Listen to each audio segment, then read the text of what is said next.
I'm not going to do Everest, which is a slideshow I can do in my sleep, day in and day out. They were moving expeditiously as if to make up for lost time. So this is a new show. So it's all something new, and I don't have my usual speaking mode where I have the upcoming slides. So if I miss something on there, you guys will bear with me. But this is my grandmother and grandfather, and our family's from Central California, Tuolumne County. And my grandmother, her side of the family, the Corcoran side, they came there in 1853 and ran the Miwoks off and started selling beans and provisions to miners and everything, and then carved the road up through Tenaya Pass and the tree that goes through there. So it's kind of like where my family is, and that was sort of my starting point of where I getting out there. That's my dad and my mom, and my dad always said if I picked up a cow every day, I would get strong. And we always wondered, we were like, well, when can you not pick up the cow? Because the cow's going to be getting heavier a little bit each day, but not all that time. So that was always the good time. But this was what our family did. This is, my dad liked lining us up as organ pipes. This is Dana Peak, which is the high point of Tuolumne County. And so I'm the kid with the jug ears and whatnot. And I think my dad took this snapshot. He was like, oh, the new color cameras, and then he didn't get it processed until October because this was definitely in the summer. It wasn't in October and up there in the high country. But this is how I got started. We would go out every summer for 2 weeks with burros, and it was always a great adventure. And so, of course, the burros would run away, or we'd try to ride them, or we'd do great things with them. But it was what we did. We didn't go to the beach, or we didn't go motorboating, and we didn't go to Disneyland. And so I was always looked forward to these moments out in the backcountry with the family. I think at this one time there was a rescue there. I don't know what was more amazing, a lady in a tank top or a helicopter, but I'm getting older there. So there was all these things we'd see in the backcountry there. But by the time I figured out what I wanted to do in life, it was pretty simple. I wanted to climb, and so I moved to Salt Lake City. I attended the University of Utah, and it was a great location. Lots of climbing. It was a really vibrant community there in the early 1980s, and I was fortunate to have a mentor to come in there and sort of help show me the ropes and get me going on things. This is Mug Stump, and about 12 years older than I am, and he was a great guy. He sort of took me under his wing and showed me the ropes of what climbing was about. And I know Roger and a lot of the folks here in the audience had worked with Muggs when he was up on Denali. And unfortunately, Muggs perished in a crevasse fall on the south buttress of Denali. And this was the last picture that he and I had together with a rented Cadillac. And double 88 is a lucky number. And ESP, so it's like UFOs and everything. But anyways, he was a great guy, and he was my main introduction to Alaska, because he was like, well, if you want to go climb Alaska, you have to do all these things. If you want to climb in the Himalayas, you have to do Denali. If you want to climb a technical route, you have to do El Cap. So I worked at Denali Base Camp with Annie. This was before the breakup of the Soviet Union and the fall of the Iron Curtain, and there was a Polish team that showed up. These guys were great, and so they came over with a lot of down jackets to sell and trade, and they wanted to trade MSRs. So I was the broker, and I was just like, okay, great. And these guys were like, oh, I want a Polish down jacket, and these guys wanted MSR stoves. But he was sort of like the guy at base camp. He tended base camp, and he had this wonderful button of Pope John Paul on his chest, and he and I would hang out. So he was like the senior guy on their trip, and he had flown him over there. Yeah, life was bad. This is Gordy Quito. This is what it was like. It's quite a mess there. We did clean up. That was it, like your typical. Jenny's laughing at my beard. I know, that's why I shave every day, dear. So there was the beard. This was the northwest face of Mount Hunter, and climbed that with my buddy Seth. And of course, we went up on it, and we got hit by this huge storm, and we're like, oh my gosh, we're going to have to go down, so we have to eat all our food now. Of course, it cleared the next morning. But it's interesting. That route came back in 2013 to take a look at it, and it was really quite a bit different. But some of the best adventures I had were when you take away the access that we normally have. So this was skiing into the Kitchatanas from Rainy Pass, pre-breakup in 1990. That was another fun expedition. And about that time in the 1990s, Alex and Jenny moved up from Ventura. They were working there with Peter and the fine people at Chenard. It became Black Diamond, and Alex and I became fast friends and good partners. I had more hair then. We were wearing groovy vests. But it was fun. We had a great dynamic partnership. We were both the same size, the same level of motivation, same size foot. So we could take one pair of climbing shoes and all these fun things that we sort of planned around when we were up on the mountain, which was, and then trained, flexing the ski poles that we had there.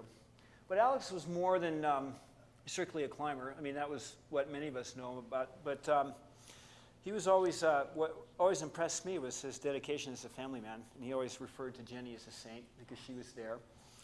And this is out winter camping with Max, who's now 26. And there's a great little picture there. And of course, we brought them all in there, and they really started enjoying. So here's Max enjoying snowflakes and pulling his younger brother Sam. And Sam's already getting his toughness training going, so he really liked that. So so that was kind of the thing. But it was interesting. The boys kind of grew up around climbing. This is what Max is like. He's probably like 4, and Max is probably 6. Sam's probably 2 or 3 in that picture, and another neighbor kid there playing around, hanging in a portal ledge, making faces at each other. So, but it's a difficult thing, to kind of grow up in this family with climbing, especially for Max, who's the oldest, Sam, and Isaac, with a father as legend as Alex. And then,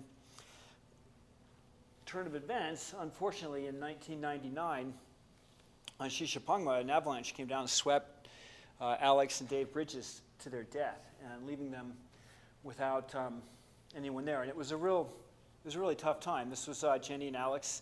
They had this was the last summer they were together before we departed off to Shishapangma. And Alex and Max on the right climbed the Grand Teton together. It was a big thing for them, and they really looked forward to it. It was a tough time for all of us. 99 was a brutal year. I started out with a 2-week invitation, went to Everest, found Mallory. That went into the press, kind of in a one-side thing. 5 months later, I went to Tibet. My best friend dies in an avalanche. So I had to kind of pick up the pieces there, and Jenny super helped me out. And we grew to be fast friends and fell in love. And so here we are on the summit of Half Dome. So there's, we're like, okay, if we're going to make this work, we got to give the kids a litmus test and have them go up the cable route on Half Dome. And we ended up getting married in Italy, the boys young, and at that, you can see as they grow in the pictures of our slideshow here, as they get older and older. And it was, we try to have as normal a family as possible. It's both dads being professional climbers, and my work still involves a fair amount of risk, going out and being in the mountains. But we still enjoy the fun things in life, like birthday parties, goofing off with each other. Here's Max. I think he's probably like 15 or 16, our neighborhood friends. My birthday, we always have fun birthday parties. So I think it's because I on the cake. Max is looking serious. But there are always good things. And in between all of that, I would, in 2007, I went to Everest to film a bio-documentary about the explorer George Mallory, where we climbed as much as we could in period clothing, and then kind of went after it in a different way. This is a neat thing, but it was sort of interesting. It was like, oh, what does your dad do when kids are at school? And they're like, well, my dad's the city planner, or my dad works at Murdoch's Ranch and Supply, or my dad climbs mountains. And it's a pretty crazy thing. So we're always trying to find that balance there. So, but Jenny, with the grace and patience she had for Alex, she transferred it over to me, and I'm always thankful and grateful for that. And we enjoy this. We enjoy the Alpine Club and being part of this community and the annual events and all the fun things that our tribe pulls together and brings together. And so it was interesting. Max went on, graduated from Bozeman High School in 2007, attended university in Westminster and Salt Lake City, and graduated in 2011. And I was like, well, great, Max, you finished up school. What would you like to go do? And so this is one of our Christmas card pictures.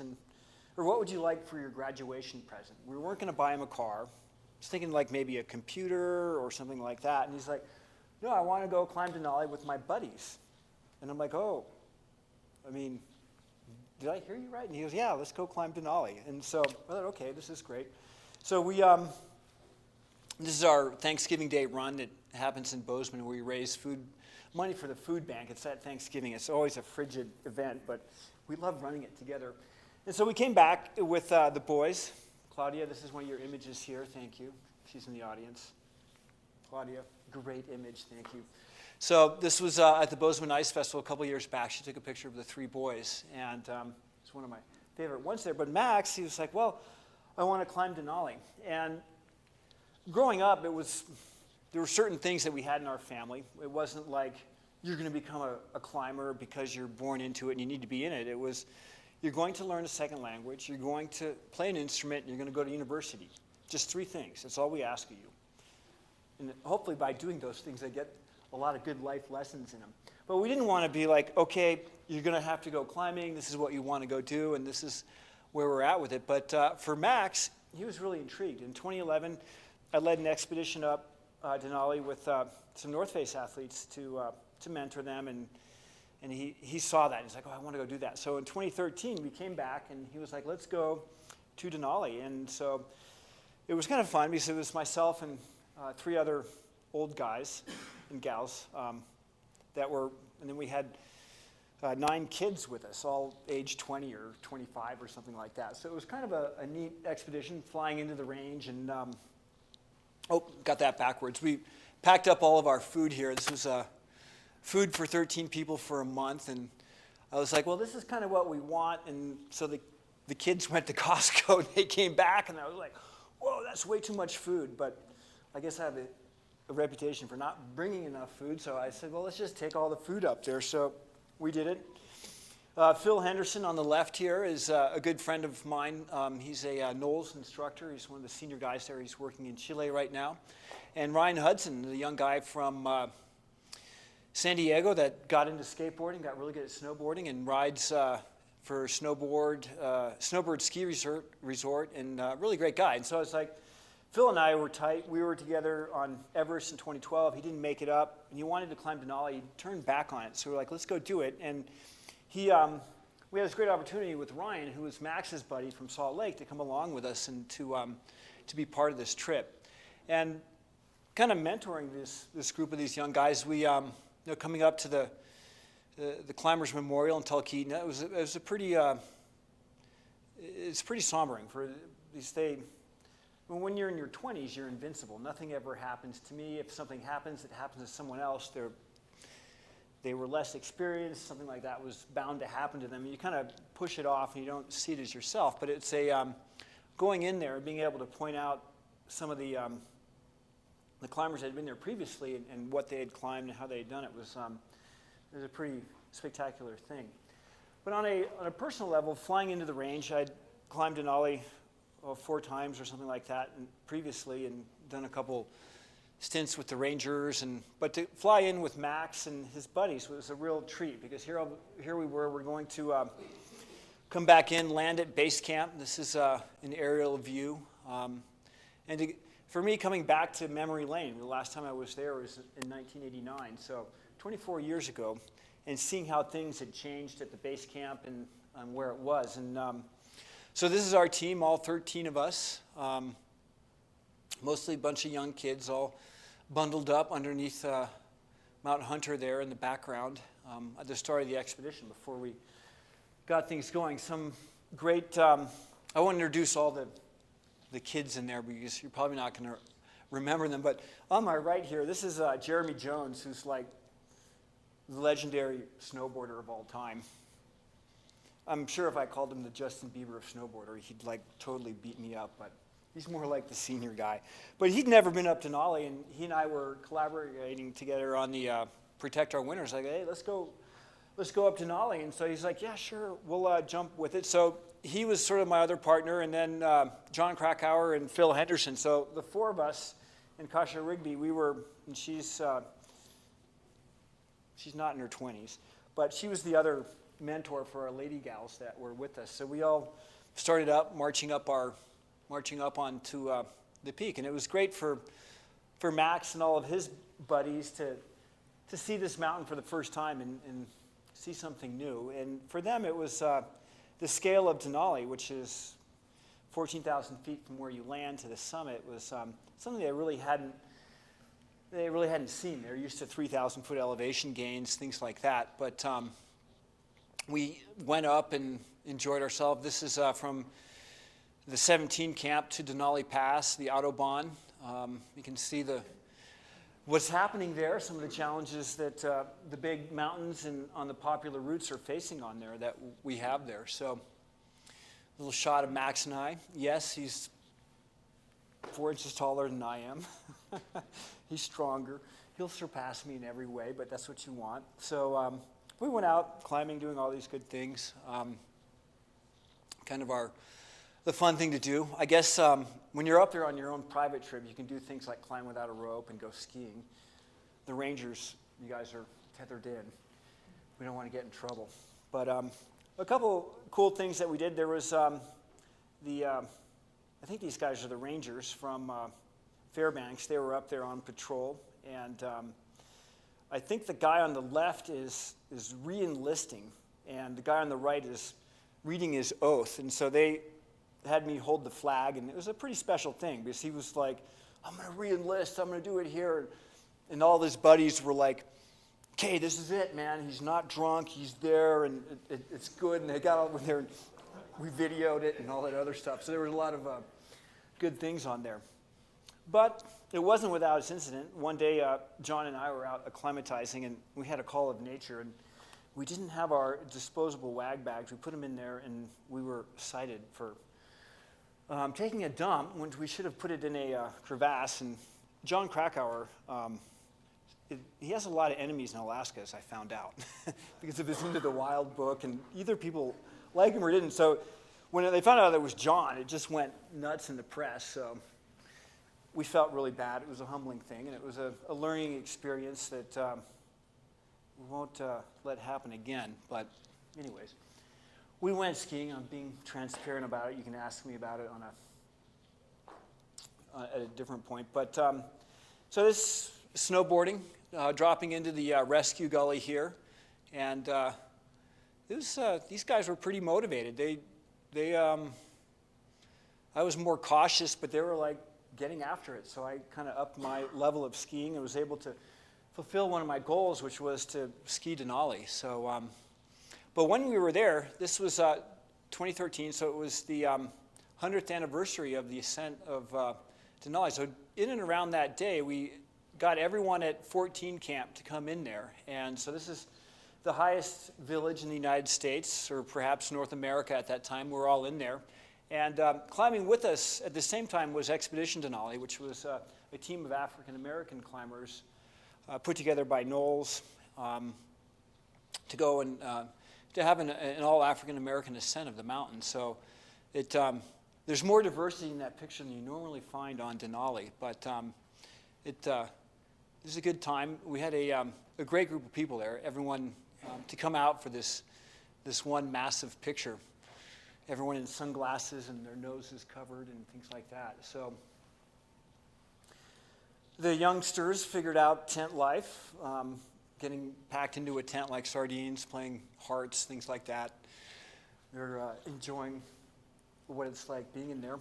And on Father's Day, we had hoped to have everyone acclimatized to a certain point, but we weren't quite there. And our goal was to go from 14 to the summit, to have that 6,000-foot day. So I purposely wanted to push the youngsters and say, okay, this is a 6,000-foot day. You guys should be able to handle that, and this is how we're going to do it. And so they were like, okay, we'll do it. And so they stepped up to it. And we, as a 4A run, Jeremy and I were acclimatized. He acclimatized well. It was his first time up there. He had to get back out quickly, so we raced up the mountain, had a good time, Get a picture of that coming up here. I apologize. Usually when I have a presenting, I can see the upcoming slide, and I don't get myself backwards on here. But this is Windy Corner. This is when you have a noun, which is a turtle, you turn it into a verb. You're turtling, and your sled is upside down, and you're dragging it.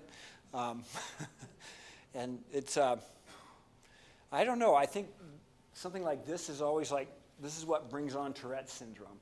I've seen it happen there all the time. The next thing you know, they're taking their ski stick and they're beating the sled down there. So, but our goal was to haul all of our stuff up to 14 Camp and pitch a floorless tent as our dining room, and then kind of go from there on our climbing trips and kind of figure out how we would go do it. So on the acclimatization run with Jeremy and I, it was pretty cool. We ended up, we were up there, and there were these two guys kind of climbing ahead of us. We didn't know who they were, and we came up and we eventually caught up to them. And there are these tough as nails Alaska guys, and I'm sure that Mike and all the other rangers here know the type that they'll work like 4 shifts up in Fairbanks, and then they'll come down and they're like, weather says it's clear for 72 hours, and they just fly in, they gun it for Denali. And they so these guys were up there, and they were like right around 19, and they were kind of feeling the effects of the weather, or the altitude, so we're kind of in there. But here on the summit with Robin and Jeremy, myself, I don't know what that thing on top of his head is, but it has something to do with age. So I wear a floppy hat. He's got something else going on there.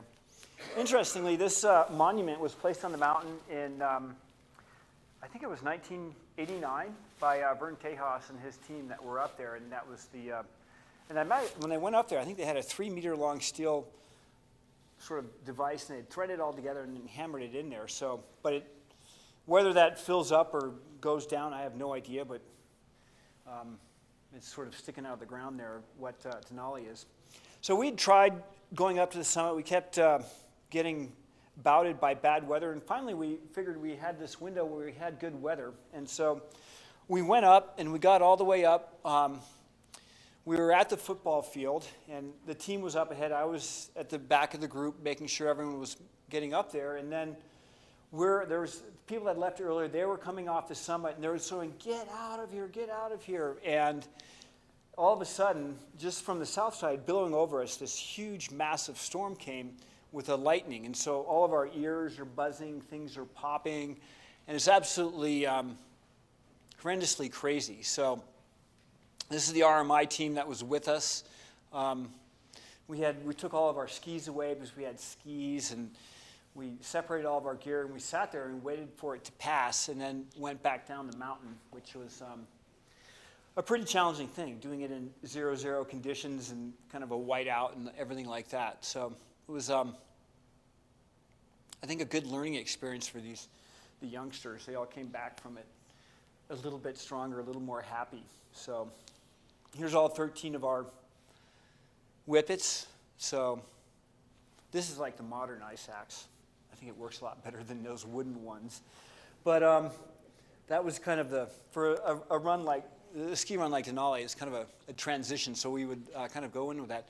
But this photograph, I put this in here as reference, and this is the northwest face of Mount Hunter, and in 1989, this was the route that we did a new route going up.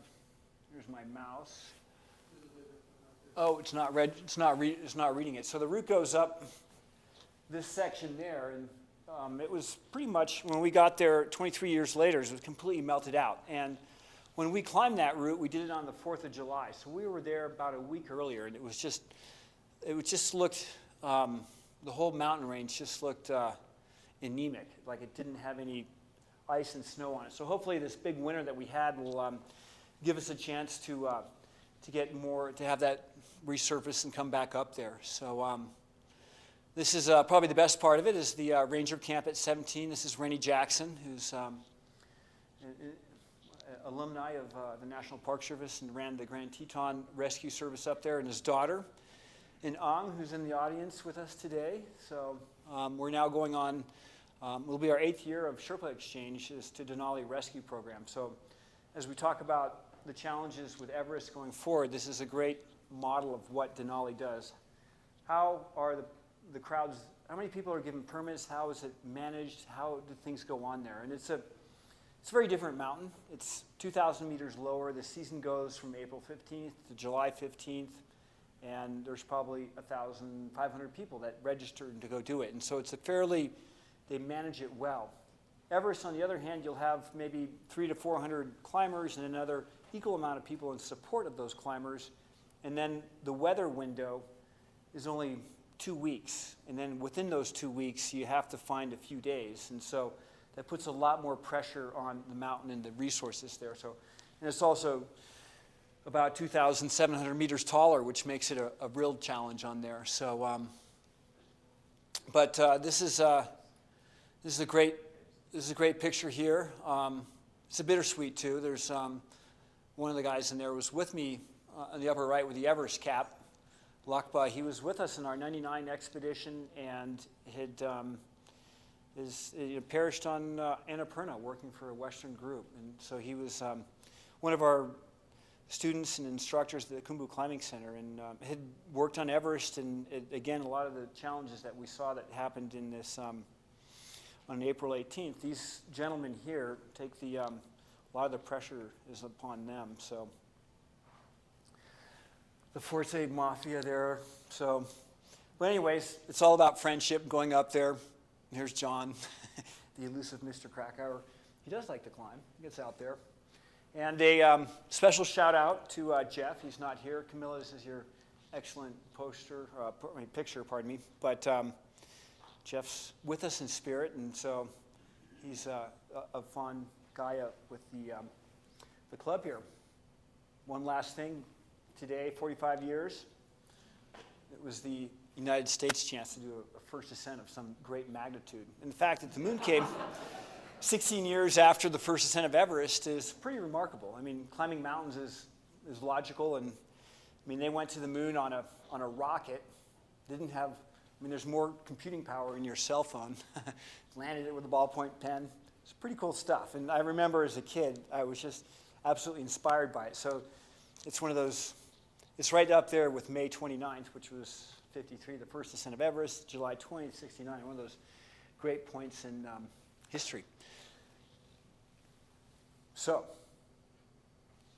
Ken, you did a great job wrapping it up. This is my wrap up.